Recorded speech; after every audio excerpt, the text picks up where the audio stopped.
My name is Sarah Woodbury, and today we are talking about St. Mary's Church in Trefriw.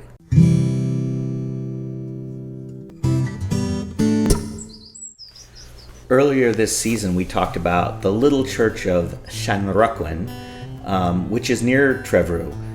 Why was this church built in this area? Well, that is in fact the story that we're telling today. It's pretty simple, really. This area already had Llanrwyn, one of the oldest churches in all Wales, founded by St. Rwyn in the 6th century. And you can go back and look at that video that we did earlier. Llywelyn Fawr, who was the Prince of Wales at the time, had many homes but came sometimes to his hunting lodge near Trefriw, and in the early days always worshipped at the church at Llanrwyn. But as anyone who has visited can't help but notice, it's quite a hike. Joan, his wife, found the uphill walk to the church, followed by a steep descent, tiring. To please her, Llywelyn had St. Mary's built at the bottom of the valley. Visiting today, you can see that Llanrwyn is an extremely small hamlet. In Llywelyn's time, however, and up to the early 19th century, it was larger than Trefriw itself, which consisted of, and this is a quote, a few houses here and there.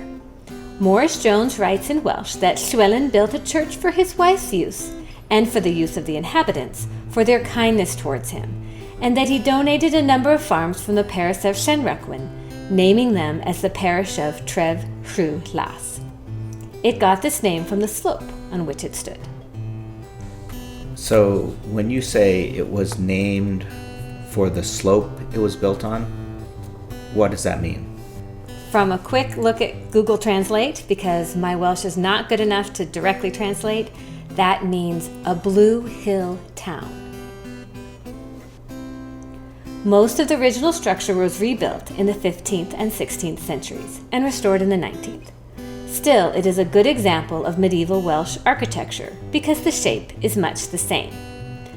The ornately carved pulpit dates from 1633 and the font possibly from the previous century. Llywelyn and Joan are depicted in stained glass in the church in a pair of windows created in the 1930s. A Geneva Breeches Bible, printed in 1589, was displayed in a glass case inside the church until it was stolen in 2013. Next week we'll be back for one more video wrapping up this season on religion in medieval Britain.